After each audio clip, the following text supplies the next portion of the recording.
So, hello and welcome back. We are back again with Around the World in 80 Days. It's an interesting book. I will give you that. It's I guess not going to be my favorite Jules Verne unless some changes happen in it. It just doesn't feel, like I said yesterday, it doesn't feel as character driven, I guess. Or maybe I just don't enjoy the main characters. I like to be able to like empathize with our main character, and I'm just not getting that with Phileas Fogg. He's um he's a person. But yeah, yesterday in what was described in the comments, and I fully agree with, as two exciting or paragraphs in an entire chapter, we rescued some poor woman who was about to be immolated. We haven't met her or anything like that. I wonder if we will, because our next chapter just talks about going through a valley and not paying any attention to it, because of course this is our POV character Phileas Fogg, who does not seem to give a flip about anything except maybe this bet. I don't know. I guess we're just going to have to wait and see. We're going to read, as always, one, perhaps two chapters of Around the World in 80 Days by Jules Verne, beginning and possibly ending, depending on the time, with chapter 14, which is titled In Which Phileas Fogg Descends the Whole Length of the Beautiful Valley of the Ganges Without Ever Thinking of Seeing It.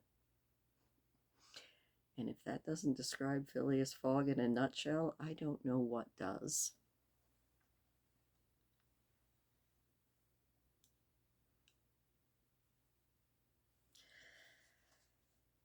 The rash exploit had been accomplished, and for an hour Passepartout laughed gaily at his success. Sir Francis pressed the worthy fellow's hand, and Phileas said, "Well done," which from him was high commendation, to which Passepartout replied that all the credit of the affair belonged to Mr. Fogg. As for him, he had only been struck with an odd idea, and he laughed to think that for a few moments he, Passepartout, the ex-gymnast, ex-fireman, had been the spouse of a charming woman. He had been a venerable and embalmed Rajah. As for the young woman, she had been unconscious throughout all of what was passing, and now, wrapped up in a traveling blanket, was reposing in one of the howdahs. The elephant, thanks to the skillful guidance of the guide, was advancing rapidly through the still darksome forest, and an hour after leaving the pagoda had crossed a vast plain. They made a halt at 7 o'clock, the young woman being still in a state of complete prostration. The guide made her drink a little brandy and water, but the drowsiness which stupefied her could not yet be shaken off. Sir Francis, who was familiar with the effects of the intoxication produced by the fumes of hemp, reassured his companions on her account, but he was more disturbed at the prospect of her future. He told Phileas Fogg that should Aouda remain in India, she would inevitably fall again into the hands of her executioners. These fanatics were scattered throughout the country and would, despite the English police, recover their victim at Madras, Bombay, or perhaps Calcutta. She would only be safe by leaving India forever. Phileas replied that he would think upon the matter. The station at Allahabad was reached at about 10 o'clock, and the interrupted line of railway being resumed would enable them to reach Calcutta in less than 24 hours. Phileas Fogg would thus be able to arrive in time to take the steamer which left Calcutta the next day, October the 25th, at noon, heading to Hong Kong. The young woman was placed in one of the waiting rooms of the station, while Passepartout was charged with purchasing for her various articles of toilette, a dress, a shawl, some furs, for which his master gave him unlimited credit. Passepartout started off forthwith and found himself in the streets of Allahabad, that is, the city of God, one of the most venerated in India, being built at the junction of the two sacred rivers Ganges and Juma, the waters of which attract pilgrims from every part of the land. The Ganges, according to the legends, rises in heaven, whence, owing to Brahma's agency, it then descends to the earth. Passepartout made it a point, as he made his purchases, to take a good look at the city. It was formerly defended by a noble fort, which has since become a state prison. Its commerce has dwindled, and Passepartout in vain looked around him for such a bazaar as he used to frequent in Regent Street. At last he came upon an elderly man who sold second-hand articles, and from whom he purchased a dress of Scotch stuff, a large mantle, and a fine otter-skin pelisse, for which he did not hesitate in paying £75. He then returned in triumph to the station. The influence to which the priests of Pelage had subjected Ouda began gradually to yield, and she became more herself, so that her fine eyes resumed all of their soft expression. When the poet king, Ukaf Udal, celebrates the charms of the queen of Armaga, he speaks thus. Her shining tresses, divided in two parts, encircle the harmonious contour of her white and delicate cheeks, brilliant in their glow and freshness. Her ebony brows have the form and charm of the bow of Kama, the god of love, and beneath her long silken lashes the purest reflections and a celestial light swim, as in the sacred lakes of Himalaya, in the black pupils of her great clear eyes. Her teeth, fine, equal, and white, glitter between her smiling lips like dewdrops in a passion flower's half-enveloped breast. Her delicately formed ears, her vermilion hands, her little feet, curved and tender as the lotus bud, glitter with the brilliancy of the loveliest pearls of Ceylon, the most dazzling diamonds of Golconda. Her narrow, supple waist, which a hand may clasp around, sets forth the outline of her rounded figure and the beauty of her bosom, where youth in its flower displays the wealth of its treasures.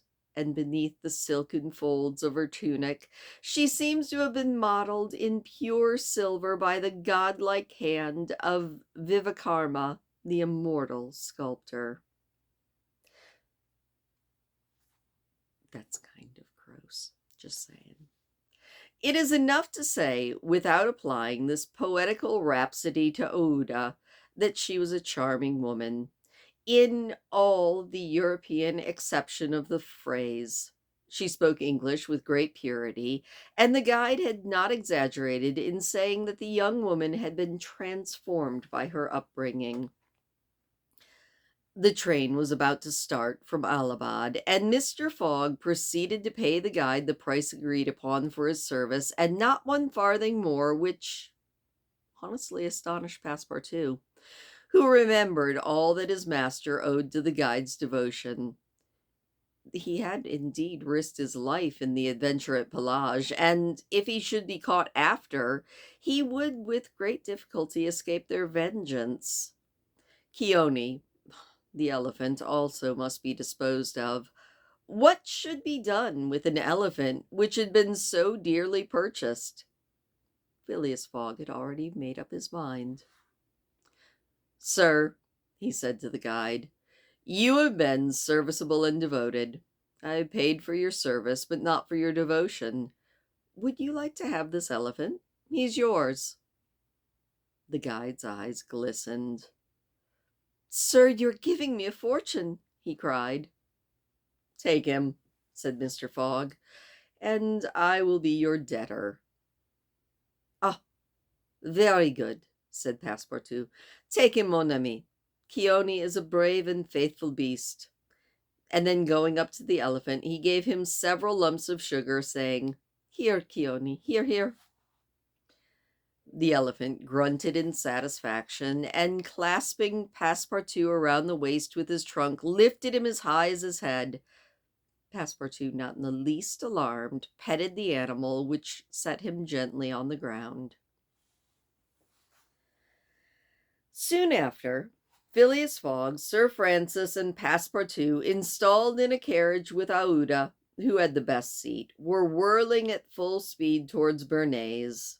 It was a run of 80 miles and was accomplished in 2 hours. During the journey, the young woman fully recovered her senses.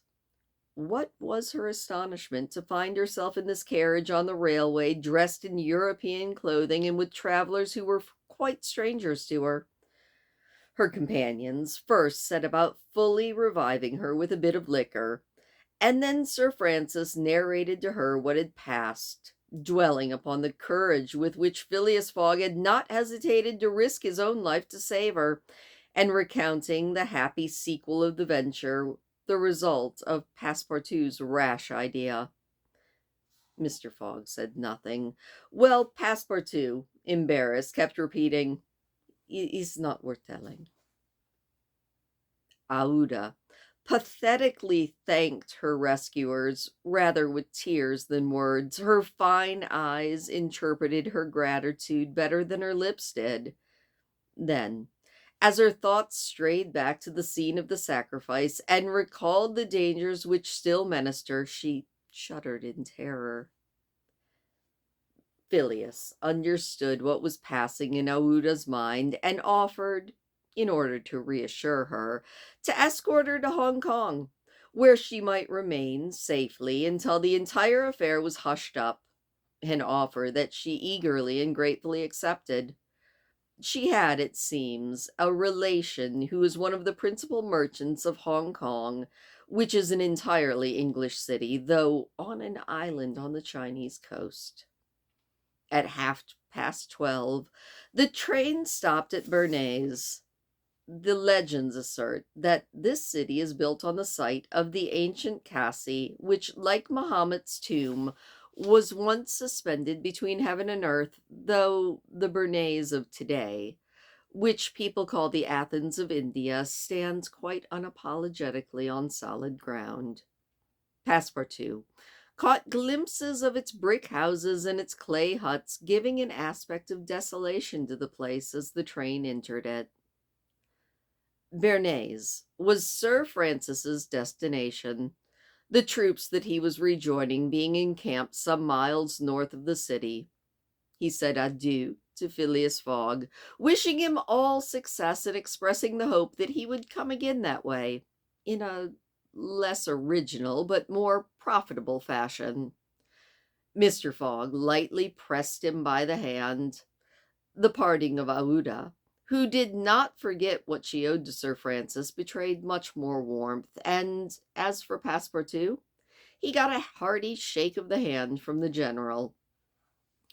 The railway, upon leaving the Bernays, passed for a while along the valley of the Ganges.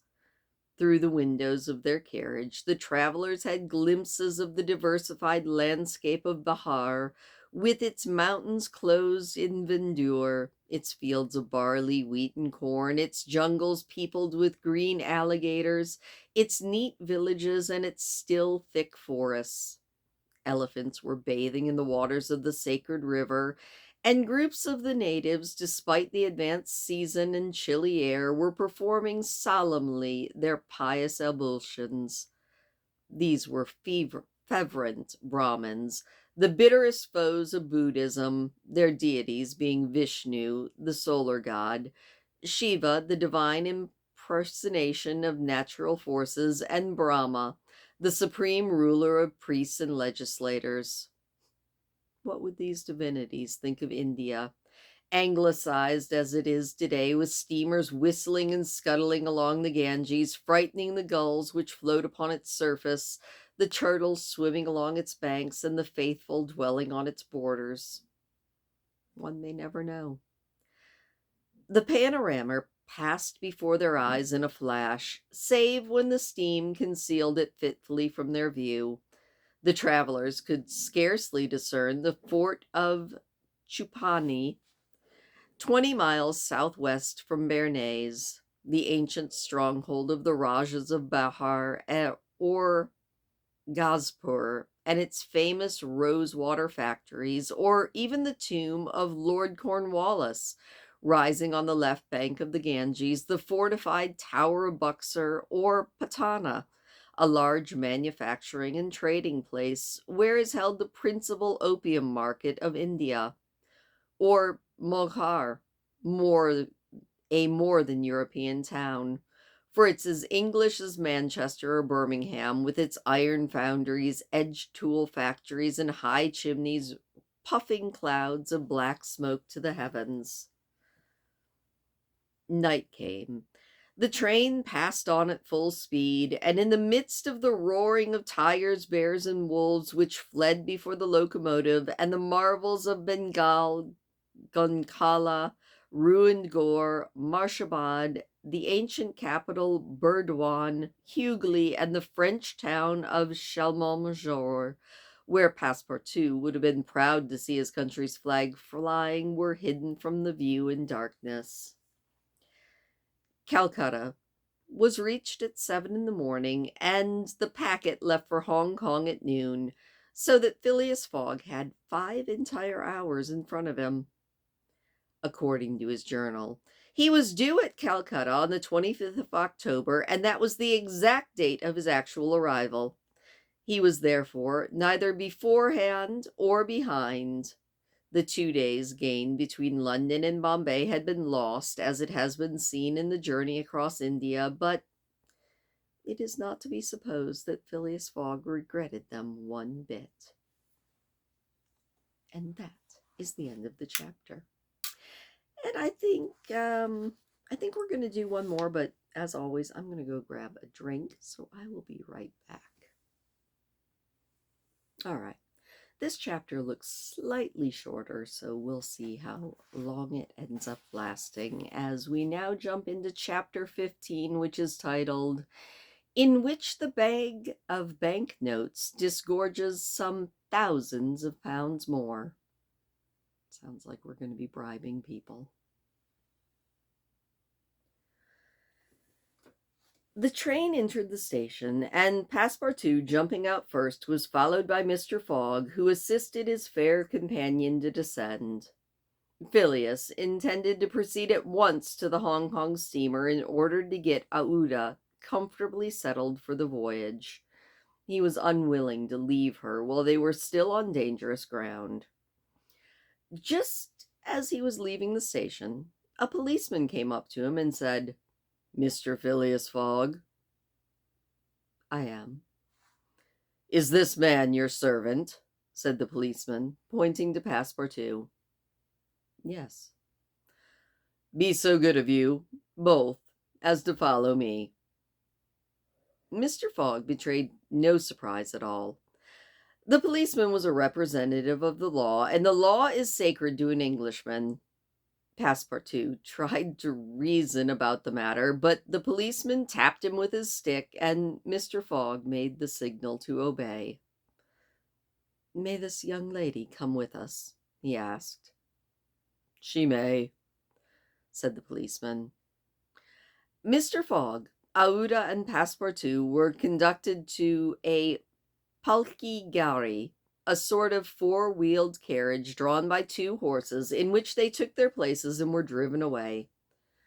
No one said a word during the 20 minutes which elapsed before they reached their destination.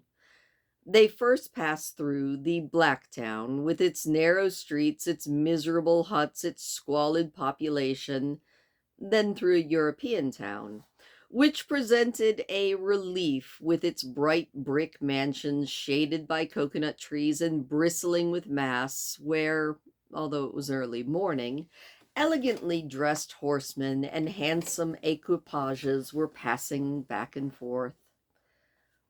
The carriage stopped in front of a modest-looking house, which, however, did not have the appearance of a private mansion. The policeman, having requested his prisoners, for that's truly what they must be called, to descend, and conducted them into a room with barred windows, and said, "You will appear before Judge Obadiah at 8:30." He then left and closed the door. "Why, we are prisoners," said Passepartout, falling into a chair. Aouda, with emotion that she tried to conceal, said to Mr. Fogg, "Sir, you must leave me to my fate. It is on my account that you receive this treatment. It's because you saved me." Phileas contented himself with saying that that was impossible. It was quite unlikely that he should be arrested for preventing a suttee. The complaints would not dare present themselves with that charge, so there was some mistake. Moreover, he would not in any event abandon Aouda, but planned on escorting her to Hong Kong. "But, sir, the steamer leaves at noon," said Passepartout. "We'll be on board," said his master. This was said so positively that Passepartout could not help muttering, "Parbleu, that's certain. Before noon we shall be on board." But he was not actually reassured. At 8:30, the door opened, the policeman appeared, and, requesting them to follow, led the way to an adjoining hall. This was evidently a courtroom, and a crowd of Europeans and natives had already occupied the back of it. Mr. Fogg and his two companions took their places on a bench opposite the desk of the magistrate and his clerk. Immediately after that, Judge Obadiah, a fat man, followed by the clerk, entered. He proceeded to take down a wig which was hanging on a nail and put it quickly on his head. "The first case," he said. Then, putting his hand to his head, he exclaimed, "Heh! This is not my wig." "No, your worship," said the clerk. "It is mine." "My dear Mr. Oysterpuff, how can a judge give a wise sentence wearing a clerk's wig?" And then the wigs were exchanged. Passepartout was beginning to get nervous, for the hands on the face of the big clock over the judge seemed to go around with terrible rapidity. "The first case," said Judge Obadiah. "Phileas Fogg," said Oysterpuff. "I'm here," said Mr. Fogg. "Passepartout?" "Present," said Passepartout. "Oh, good," said the judge.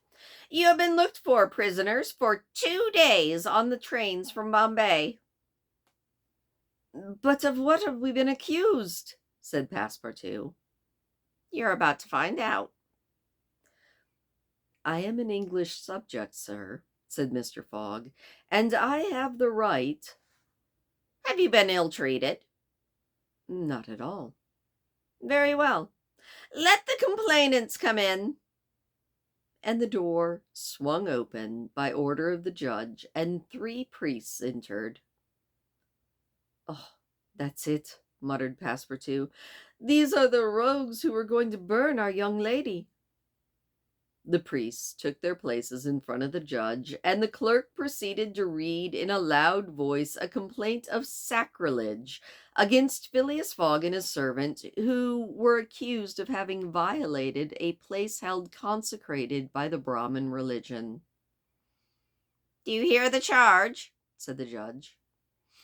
"Yes, sir," said Phileas. He checked his watch and said, "And I admit it." "You admit it?" "I admit it.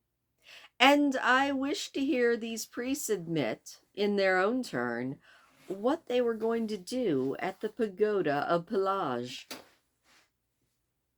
The priests looked at each other. They did not seem to understand the words being said. "Yes," cried Passepartout, "at the pagoda of Pelage, where they were on the point of burning their victim." The judge stared with astonishment, and the priests were stupefied. "The victim?" said Judge Obadiah. "Burn who? In Bombay?" "Bombay?" cried Passepartout. "Certainly. We are not talking of the pagoda of Pelage, but the pagoda of Malabar Hill in Bombay." "And as a proof," said the clerk, "here are the desecrator's very shoes which he left behind him." And then he placed a pair of shoes upon the desk. "My shoes!" cried Passepartout, in his surprise permitting this exclamation to imprudently pass his lips. The confusion of master and man, who had quite forgotten the affair at Bombay for which they were now being detained in Calcutta, can only be imagined.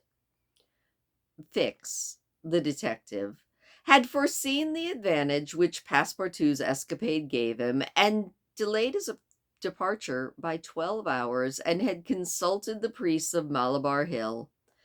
Knowing that the English authorities dealt very severely with this sort of misdemeanor, he promised them a goodly sum in damages, and sent them to Calcutta by the next train. Owing to the delay caused by the rescue of the young widow, Fix and the priests reached the Indian capital before Mr. Fogg and his servant, the magistrate, having already been warned to dispatch an arrest for them should they arrive. Fix's disappointment when he learned that Phileas Fogg had not made his appearance in Calcutta can only be imagined, and he made up his mind that the robber had stopped somewhere on the route and taken refuge in the southern provinces. For 24 hours, Fix had watched the station with feverish anxiety, and at last he had been rewarded by seeing Mr. Fogg and Passepartout arrive, accompanied by a young woman, whose presence he was wholly at a loss to explain. He had then hastened for a policeman, and this was how the party had come to be arrested and brought before Judge Obadiah. Had Passepartout been a little less preoccupied, he would have espied the detective ensconced in the corner of the courtroom, watching the proceedings with interest quite easily understood, for the warrant had failed to reach him at Calcutta, as it had done at Bombay and Suez before. Judge Obadiah, unfortunately, had caught Passepartout's exclamation, which the poor fellow would have given anything in the world to have called back. "So these facts are admitted," said the judge. "Admitted," said Mr. Fogg coldly.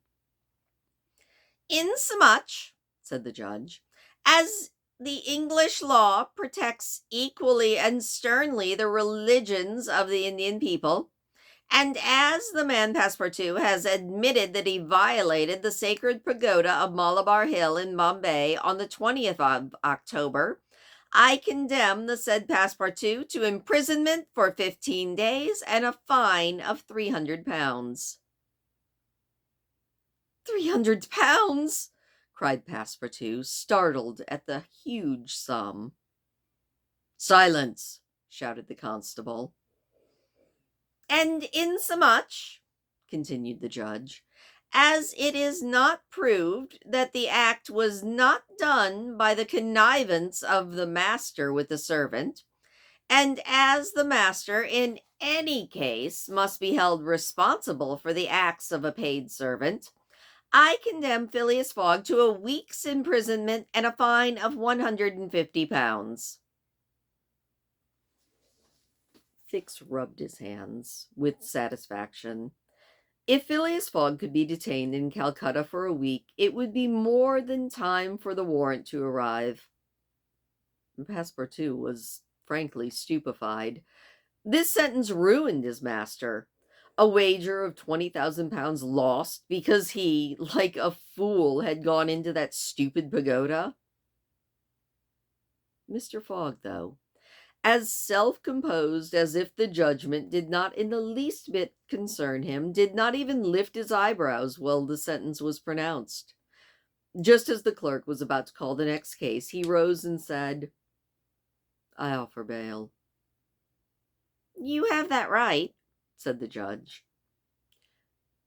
The detective Fix's blood ran cold, but he resumed his composure when he heard the judge announce that the bail required for each prisoner would be £1,000. "I'll pay it at once," said Mr. Fogg, and he took out a roll of bank bills from his carpet bag, which Passepartout had next to him, and placed it on the clerk's desk. "This sum will be restored to you upon your release from prison," said the judge. "Meanwhile, you are liberated on bail." "Come," said Phileas to his servant. But, sir, at least let them give me back my shoes," cried Passepartout.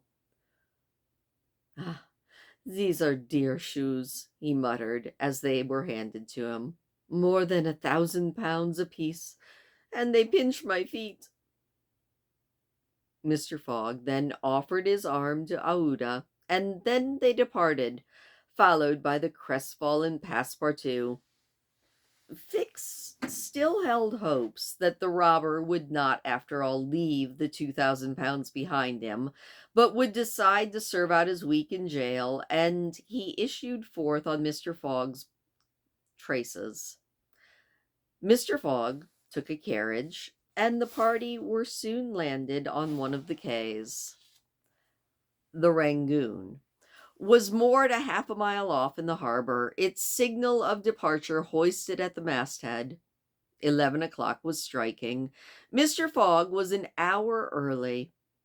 Fix saw them leave the carriage and push off in a boat for the steamer, and he stamped his feet in anger. "The rascal is off after all," he exclaimed.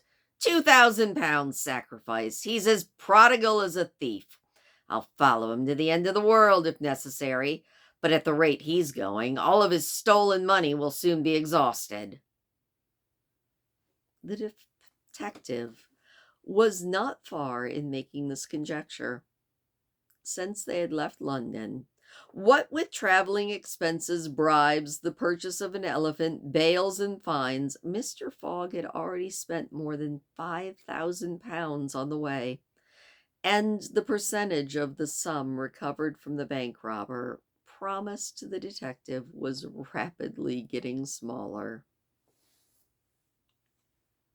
And that is the end of the chapter. All right.